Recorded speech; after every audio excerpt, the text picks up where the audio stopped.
Illinois is taking on Iowa State in the Sweet 16 in what is going to be a fun matchup. You have the top-ranked offense in the country in Illinois against the top-ranked defense in the country in Iowa State, and both these teams just kind of do stuff that naturally counters each other. So I'm going to go through the film of 5 key themes that I think can pop up throughout this game. And so I'm going to start the film with Iowa State's defense versus Illinois' offense, obviously, because that's just what they're both good at. So we're going to start with the post-ups especially, as Illinois knows that they'll run this booty ball type action where they'll have Marcus Domask. He'll post up from really the perimeter, but Iowa State has been very consistent throughout the season of how they guard post-ups, and they just pretty much don't allow post-ups to really happen.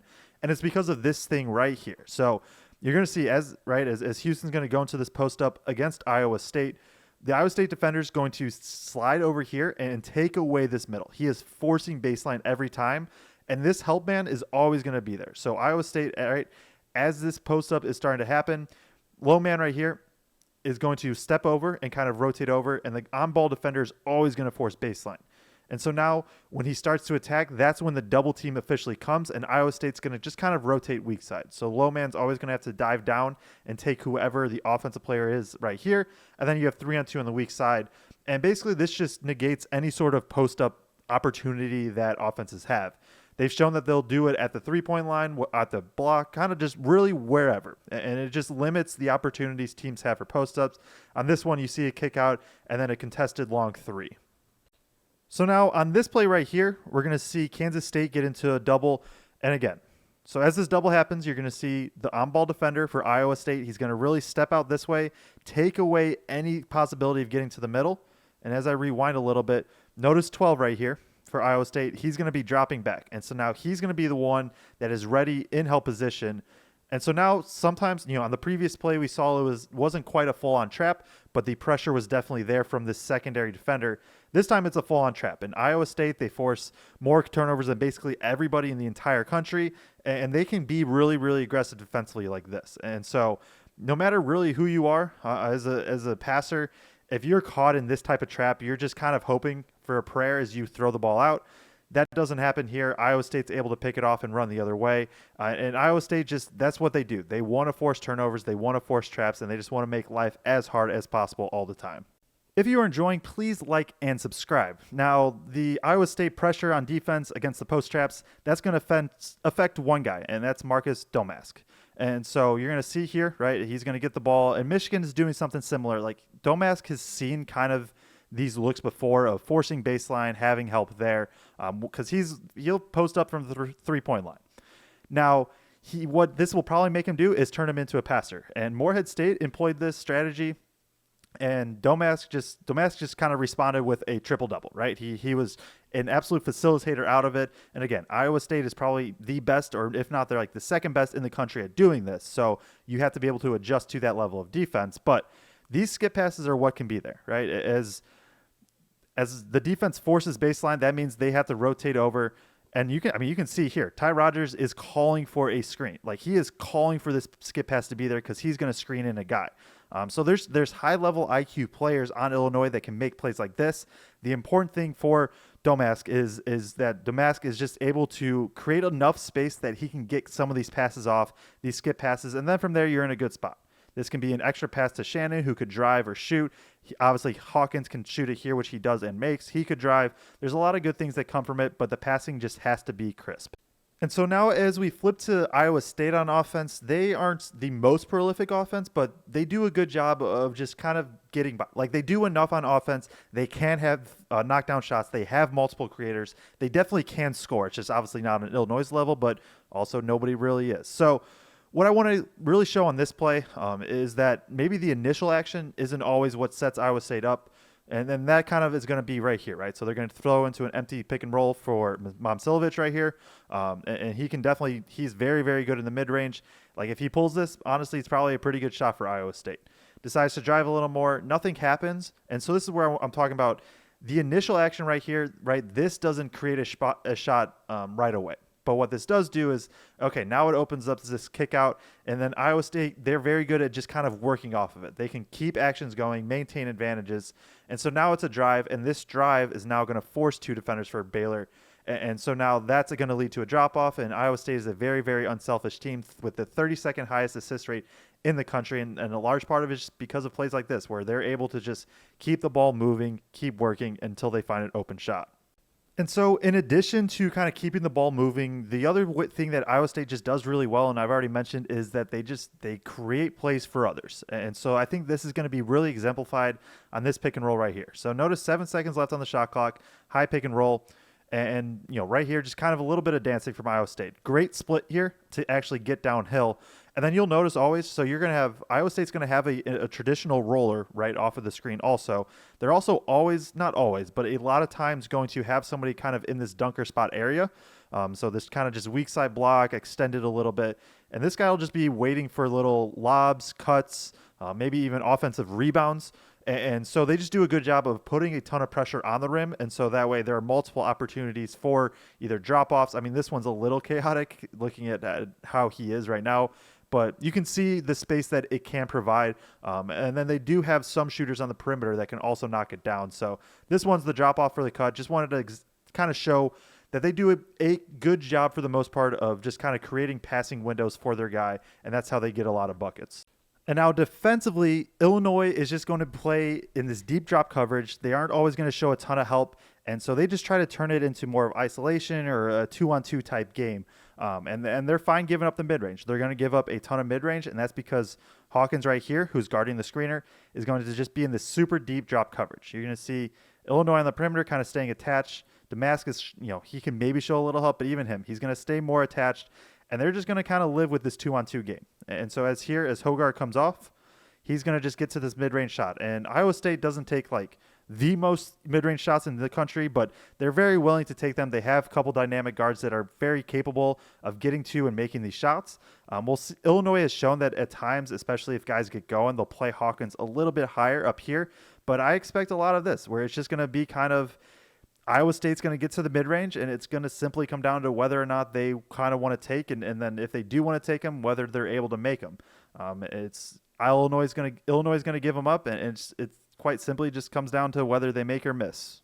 So I've already mentioned that Iowa State, they force a ton of turnovers, like second most in the entire country, I believe, per turnover rate.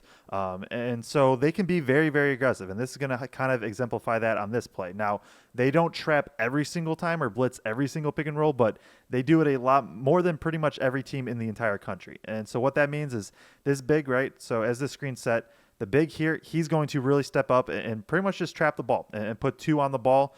And it's going to force the ball handler to give it up quickly. Sometimes this can turn into like a legitimate trap and make it really, really difficult for the ball handler to get it out. But then they also rotate backside well. And so now as the ball gets here, you're going to see the rotation to tag the roll right here. And that leaves 1-on-2. And yes, this skip pass is open, but that's also like you look how far out he is. That's a pretty long pass to make. And so he decides not to make it. And then Iowa State does a pretty good job the rest of the way of protecting the rim. They don't allow a ton of shots at the rim in general. And part of that just because of their aggressive defense and being able to help on the backside. Now, the one thing that kind of defense will open up, and this will be more of a kind of common pick and roll defense that Iowa State will run on this play, but that'll open up threes. And Iowa State has, they allow more 3-point attempts than most teams in the country. They also allow more assists than most teams in the country. And that's going to be a large part because of this. So as the pick and roll happens, the big, right, he isn't hedging this time. He isn't blitzing or trapping, but he is going to be kind of closer to this level. And now he's a step late kind of getting there. But in general, you're going to see this big somewhat in line with wherever the screener is. And that's where the defender is going to be, right? Kind of in line with them, staying up on the ball. Sometimes it'll turn into a late switch, but oftentimes it'll kind of leave 2 defenders on the ball.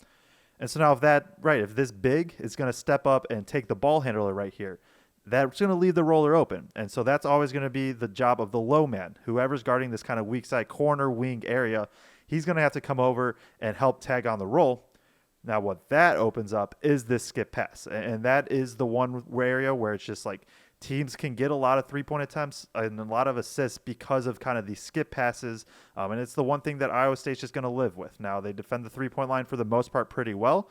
They've also been somewhat fortunate that teams miss some open shots like I'm going to show you right here. But that's also in part because of their physicality. It just kind of can wear on teams and make it tough for them to hit consistent threes like this.